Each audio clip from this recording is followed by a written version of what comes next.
चो हेलो दोस्तों, कैसे हैं आप लोग। सीए इंटर वालों, आपका जनवरी 25 एग्जाम आ रहा है और ये वीडियो आपको बताएगा इस 1.5 डे बिफोर एग्जाम को किस तरीके से यूटिलाइज करना है।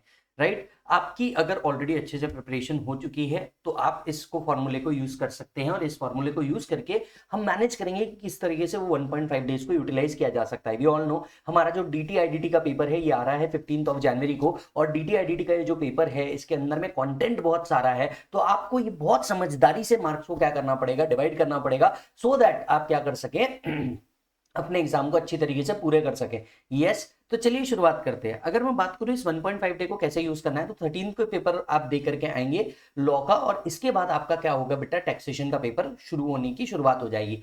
अब सबसे पहले 13 के ही इवनिंग को मुझे ऐसा लगता है शाम 7 बजे से आपने बैठना चाहिए 12 बजे तक के। अब देखो यहाँ पे दो ऑप्शन है। एक ऑप्शन है कि अगर आप पूरा 12 या 1 बजे तक के बैठ करके जीएसटी कंप्लीट कर सकते हो तो बहुत अच्छी बात है, मतलब नथिंग लाइक इट, आपका बहुत टाइम बच जाएगा अगर आप कंप्लीट कर सकते हैं तो। राइट, इसके लिए आपको ये करना होगा कि इसके पहले के जो दिन है उसमें ही एटलीस्ट एक बार अपने जीएसटी के मेजर इंपॉर्टेंट टॉपिक्स खत्म करके रख देना होगा। और अगर आप ऐसा कर लेते हैं तो आप मान करके चलिए 13 को ही आपका मैक्सिमम पोर्शन ऑफ जीएसटी खत्म हो जाएगा। पर अगर ऐसा नहीं भी है तो एटलीस्ट ट्राई करिए मॉड्यूल 2 जो है जीएसटी का वो आप कंप्लीट कर लें इन 13th नाइट इटसेल्फ। मतलब जो आपका मॉड्यूल 2 है जिसमें input, registration, tax invoice, accounts, payment of tax, TDS return जैसे टॉपिक आते हैं, वो पार्ट आप एटलीस्ट क्या कर ले, कंप्लीट कर ले। दैट इज जीएसटी का मेजर पोर्शन जो है वो उस दिन कंप्लीट कर ले। राइट, इसके बाद आपको क्या करना है, 14 को आपको बहुत अच्छे से यूटिलाइज करना है, और 14 अगर आप बहुत अच्छे से यूटिलाइज कर लेते हैं तो आप मान करके चलिए आपका मोटा मोटा काम हो गया। मॉर्निंग आपको 5:30 से 6 को वेकअप करना चाहिए और पढ़ाई करने बैठ जाना चाहिए। 6 से 9 बजे तक के जीएसटी का मॉड्यूल 1 कंप्लीट करना चाहिए, which is relatively easy as compare to module 2। आपके पास 3 घंटे का टाइम है and you have to make sure कि 3 घंटे के अंदर में कंप्लीट हो जाए। Are you getting the point? Right, लगभग लगभग 1 घंटे का आप ब्रेक ले सकते हैं या आधे घंटे का ब्रेक ले सकते हैं आधे घंटे के बफर के साथ। 10 से 12 बजे तक के पहले आपको टीटी के कौन से टॉपिक खत्म करने हैं? सबसे पहले आपको आरओआई, टीडीएस और डिडक्शन नाम के टॉपिक को खत्म कर लेना है। राइट, इसमें से सबसे ज्यादा टाइम आपको टीडीएस टीसीएस को लगेगा, तो हैव अ क्विक रिवीजन। जो इंपॉर्टेंट वाले सेक्शन है जिसको हम लोगों ने ऑलरेडी बताया, इसको आप कंप्लीट कर सकते हैं। मान लो ऐसा अगर आपको टाइम लग रहा होगा खुद से सेल्फ पढ़ने के अंदर में, तो मैंने मेरे सीए विजय साढ़े चैनल के ऊपर प्लेलिस्ट में जाकर के देखिएगा, पूरा चार्ट रिवीजन अपलोड किया है। चार्ट से आप क्विकली रिवाइज कर सकते हैं। जो छोटे छोटे टॉपिक है बच्चों, वो तो तुम ऑडियो रिवीजन से भी कर सकते हो, जो मैंने तुमको प्रोवाइड किए हैं, तो आप ऑडियो रिवीजन से भी कर सकते हो। तो 10 से 12 दैट इज 2 घंटे के टाइम में आपको थोड़ा सा टाइम एलोकेट करना है ध्यान से। यहाँ पे आपको टीडीएस खत्म करना है, डिडक्शन खत्म करना है और आरओआई खत्म करना है। सीक्वेंस की अगर बात करूं तो पहले टीडीएस होना चाहिए, फिर डिडक्शन होना चाहिए, फिर आरओआई होना चाहिए। इस तरीके से आपको कंप्लीट करना चाहिए। राइट, यहाँ पे आधे घंटे के बफर के बाद आपने 12:30 से 2:30 तक के आपको दूसरा सेशन चालू करना चाहिए, जिसके अंदर में आप लोगों ने पहले कैपिटल गेन को कंप्लीट करना चाहिए, फिर आईएफओएस को कंप्लीट करना चाहिए और फिर क्लबिंग को खत्म करना चाहिए। राइट, ये 3 टॉपिक आराम से खत्म हो जाएंगे और दोनों कनेक्टेड टॉपिक है तो आराम से कंप्लीट भी कर पाओगे तुम लोग। तीसरा आता है बेटा 3 बजे से लेकर के 5:30 बजे तक का स्पैन। यहाँ पे आपने अपना salary, HP and set of जैसे टॉपिक को कंप्लीट करना चाहिए। पहला ध्यान सैलरी पे होना चाहिए, दूसरा एचपी पे होना चाहिए, सेट ऑफ को तो थ्रू खैर ऑडियो रिवीजन से भी क्या कर पाओगे, कंप्लीट कर पाओगे। फिर आता है आपका 6 से 8:30 बजे तक का टाइम या 9 बजे तक का टाइम, एज द केस में भी। यहाँ आपको आपका पीजीपीपी और एडवांस टैक्स और एएमटी खत्म करना है, जिसमें मेजर टाइम आपको पीजीपीपी पे इन्वेस्ट करना है। Are you getting the point? फिर 9:30 से लेकर के 11:30 तक के इवनिंग के अंदर में आपने basic residential status and agriculture करना है। आप एक बात अगर ध्यान देंगे तो बेसिक रेसिडेंशियल स्टेटस एग्रीकल्चर बच्चा जहां से स्टार्ट करता है, मैं आपको वहां से स्टार्ट करने नहीं बोल रहा हूं, मैं आपको उल्टा स्टार्ट करने बोल रहा हूं, ताकि आप ये टॉपिक जो आप बहुत बार पढ़ चुके हैं इसको आप सीधा एंड में पढ़ेंगे रात के अंदर में। 11:30 से 12:30 बजे तक का वो टाइम है जहां पे अगर आपका कुछ बैलेंस बच गया होगा तो वो आपने कंप्लीट कर लेना है। 1 घंटे का यहाँ पे बफर मिल रहा है। 12:30 के करीब आपकी एनर्जी एग्जॉस्ट हो चुकी होगी और उस टाइम पे आपको सो जाना चाहिए बिल्कुल चैन के साथ, ये सोचते हुए कि हाँ यार मेरा मेजर पोर्शन तो क्या हो चुका है, खत्म हो चुका है, अब मुझे क्या करना है, आराम कर लेना है। 15 की मॉर्निंग आपने क्या करना चाहिए, 5:30 बजे का एक टाइम रखिए, 5:30 से 7 बजे तक के आपने टोटल इनकम के क्वेश्चंस के ऊपर ध्यान देना चाहिए, या कुछ बैलेंस पोर्शन बच गया है तो वो कंप्लीट करना चाहिए। यस, कुछ बैलेंस पोर्शन बच गया है तो वो, या फिर आपने टोटल इनकम के क्वेश्चंस को ध्यान देना चाहिए, जितने भी हम लोगों ने क्लास में सॉल्व किए हुए हैं या मॉड्यूल के अंदर में दिए हुए हैं। ये मैं डीटी के टोटल इनकम वाले क्वेश्चन की बात कर रहा हूं क्योंकि इससे आपको हेल्प हो जाएगा। 1-1.5 घंटे का स्पैन आपने 7 से 8:30 बजे तक के आरटीपी जो आपने इसके पहले देखा हुआ होगा उसको क्विकली गो थ्रू कीजिए। अगर कुछ इंपॉर्टेंट नॉन इंपॉर्टेंट मार्क किया है तो अकॉर्डिंगली उसको आपको चेक करना है। फिर आता है 9 बजे से लेकर 10:30 बजे तक का टाइम, जिसमें आपको एमटीपी को क्या करना है, चेक करना है। MT1 MTP2 आपने जो भी कुछ देखा होगा उसको एक बार गो थ्रू करो कि MTP के अंदर में कौन कौन से इंपॉर्टेंट क्वेश्चन थे जो आपने इसके पहले भी देख चुके होंगे, उसको एक बार गो थ्रू करो। उसमें कोई थ्योरी क्वेश्चंस दिए तो थ्योरी क्वेश्चंस वहां से कंप्लीट कर लो ताकि आपको एग्जाम के टाइम पे ये हेल्प हो जाए। 11 से लेके 12:30 बजे तक का मुझे मेरे हिसाब से आपने जीएसटी के बैलेंस पोर्शन को देना चाहिए। जीएसटी के जो इंपॉर्टेंट क्वेश्चंस है जो आप लोगों ने मार्क करे हुए हैं उसको आप 1.5 घंटे के अंदर में एक बार चेक करिए कि क्या था, किस तरीके से एडजस्टमेंट थी एक्सेट्रा, और थ्योरी क्वेश्चन जीएसटी में किस तरीके से आते हैं। मैक्सिमम बच्चा ये गलती करता है कि या तो वो सिर्फ डीटी पे ध्यान देता है या तो वो सिर्फ जीएसटी पे ध्यान देता है। इस तरह की गलती को बिल्कुल मत करना। मुझे पर्सनली ऐसा लगता है कि इस बार डीटी आईडीटी का जो पेपर है ये थोड़ा सा लेंदी आने वाला है, बिकॉज लास्ट टाइम पे बहुत इजी था और उसके पहले बहुत मीडियोकर था। तो मुझे पर्सनली ऐसा लगता है, आप बोलोगे कि सर एग्जाम से पहले आप डरा रहे हो, मैं डराना नहीं हूं, मैं सिर्फ आपको अलर्ट कर रहा हूं कि आपने डीटी और आईडीटी का जो पेपर है इस बार बहुत ध्यान से देखना और आपने दोनों तरफ बैलेंस करके चलना चाहिए। जीएसटी को भी बैलेंस करना चाहिए, डीटी को भी बैलेंस करना चाहिए, तब जाकर के तुम्हारे को बहुत अच्छे से एग्जाम पास कर पाओगे।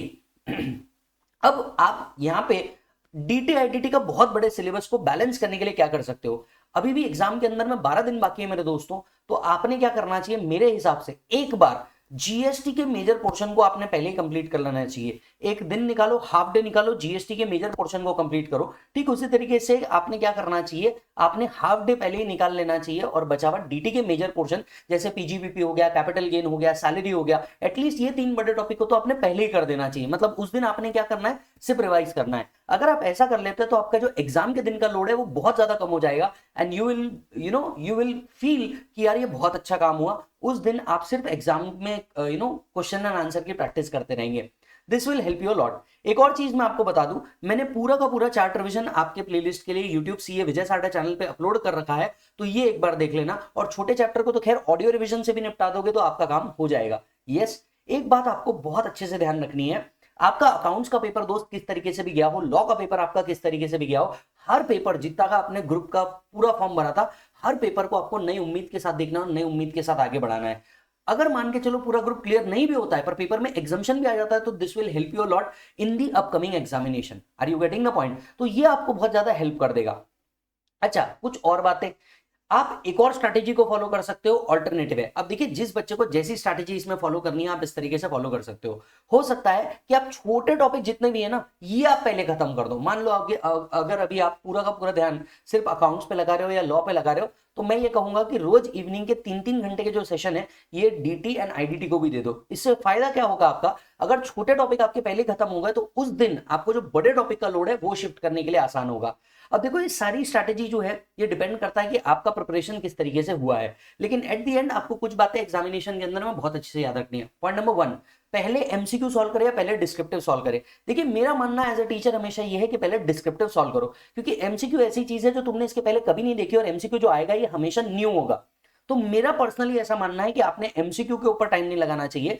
मेरा पर्सनली मानना है कि आपने डिस्क्रिप्टिव पे पहले सॉल्व करना चाहिए। अब डिस्क्रिप्टिव क्वेश्चन की भी अगर मैं बात करूं तो पहला क्वेश्चन आता है आपका टोटल इनकम वाला और दूसरे क्वेश्चन आपके आते हैं अदर, जो अदर होते हैं छोटे छोटे। आपने क्या करना चाहिए, अगर मैं डीटी की बात करूं टू बी मोर स्पेसिफिक, तो आपने सबसे पहले जो छोटे वाले क्वेश्चन है उसको सॉल्व करना चाहिए, राइट। इसके बाद आपका टाइम लगना चाहिए एमसीक्यू पे और उसके बाद आपका टाइम लगना चाहिए टोटल इनकम पे। अब बच्चा क्या गलती कर देता है, वो सीधा टोटल इनकम के क्वेश्चन पे कूदता है। इससे लॉस ये हो जाता है कि वो मैक्सिमम टाइम टोटल इनकम पे ही बर्बाद कर देता है। तो या तो उसका जीएसटी का पेपर कंप्लीट नहीं होता या तो उसका डीटी का पेपर कंप्लीट नहीं होता। कुछ और बातें जो मैं आपको बहुत अच्छे से बताना चाहता हूं कि पहले अदर सॉल्व कर लो, इससे आपका कॉन्फिडेंस बूस्ट अप हो जाएगा। फिर एमसीक्यू सॉल्व करो और फिर टोटल इनकम वाला क्वेश्चन सॉल्व करो। इससे आपको हमेशा दिमाग में एक टिकिंग चलता रहेगा कि यार टोटल इनकम को सॉल्व करना है, मैंडेटरी क्वेश्चन है, टोटल इनकम को सॉल्व करना है, मैंडेटरी क्वेश्चन है। समझ में आ रही है बात? तो ये एक चीज आपने जरूर कर लेना। एक और बात, एक गलती जिसको आपको आप सभी बच्चों को बहुत अच्छे से अवॉइड करनी है वो ये है, डीटी और आईडीटी का पेपर अलग अलग आता है। कई बच्चे हर साल हर अटेम्प्ट में ये गलती करते हैं, आईडीटी के पेपर में डीटी लिख के आते हैं और डीटी के पेपर में आईडीटी लिख करके आते हैं। प्लीज एक बात समझ के चलिए, इससे आपको मार्क्स नहीं मिलने वाले। यस, इससे आपको मार्क्स नहीं मिलने वाले। आपको स्पेसिफिक पेपर में ही अपने आंसर्स लिखने होंगे, डीटी में डीटी के और जीएसटी में जीएसटी के, नहीं तो वो चेक नहीं होगा। ये बहुत क्लियर बात है। Are you getting the point? तो आपको ये जो पेपर है इसका सेपरेशन करना होगा। कुछ बातें आपको ध्यान रखनी होगी। पेपर को सॉल्व करने के बाद सामने फर्स्ट पेपर में जाकर के अकॉर्डिंगली डिटेल्स को फिलअप कीजिएगा कि भैया कौन सा आपने क्या अचीव किया है, क्या अटैक नहीं किया है। कुछ और बातों का आपको ध्यान में रखना है, जैसे working note forms part of answer, working note बनाओ, अगर कोई अजम्पशन ले रहे हो तो अजम्पशन लिखो। यस। तीसरा, थियोरी अगर लिख रहे हो तो मस्त पॉइंट वाइज लिखो, और थियोरी, इनकम टैक्स में थियोरी लिखने का मतलब सेक्शन को वापस से रीराइट कर देना है, तो सेक्शन को बहुत अच्छे से लिख दो। चौथा, आपने ध्यान रखना है कि आपका प्रेजेंटेशन बेटर होना चाहिए। हमने बहुत मेहनत की थी प्रेजेंटेशन के टाइम पे दोस्त, तो वो प्रेजेंटेशन आपका बेटर होना चाहिए। बस इतना सा काम कर दोगे, आपका काम खत्म हो जाएगा। तो अगर ये लास्ट दिन का 1.5 डेज का वर्कलोड आपको अवॉइड करना है, अभी भी आपके पास 12 दिन है, इस 12 दिन के अंदर में सिर्फ पूरा का पूरा अकाउंट्स को मत दो, लॉ को मत दो, और तीनों को आप क्या कर दो, डिवाइड कर दो। इससे आपको तीनों के बर्डन में हेल्प मिलेगा, क्या करने के लिए, बर्डन को रिमूव करने के लिए। मैं आपके साथ हूं बिल्कुल। आपने क्या करना चाहिए, क्या लास्ट डे पे आपने किसी तरीके के मैराथन को देखना चाहिए? मेरा पर्सनल रिकमेंडेशन रहेगा, नहीं, वो मेरा ही क्यों ना हो, लास्ट डे के अंदर में मत देखो, क्योंकि इस दिन तुम्हारे को मैराथन देखने में अगर तुम मेजर टाइम लगा दोगे तो तुम्हारा पर्सनल रिविजन नहीं हो पाएगा। हाँ हाँ, हालांकि आप मिक्स एंड मैच कर सकते हो, जैसे बड़े टॉपिक है और तुम्हारे को पढ़ने में बड़ा आलस आ रहा है तो आप इसके चार्ट रिवीजन देख लो, फटाफट फटाफट चार्ट रिवीजन देख लो। छोटे टॉपिक को तो तुम भी देख सकते हो। लास्ट डे वो डे होता है जिस दिन तुम इंपॉर्टेंट चीजें कंप्लीट करते हो, तो इंपॉर्टेंट चीजों को आपने कंप्लीट कर लेना चाहिए। यस, आई एम श्योर ये आपको हेल्प कर रहा होगा। आपका ज्यादा टाइम मैं नहीं लूंगा, ये 1.5 डे स्ट्रैटेजी सिर्फ आपके लिए थी। एंड यस सर, अपने दोस्तों को भी जरूर भेज देना जिसको इसकी जरूरत होगी। Right, all the best for the purpose of examination. Bye bye and take care. आप अपना पूरा ध्यान रखें। बाय बोलो बच्चों।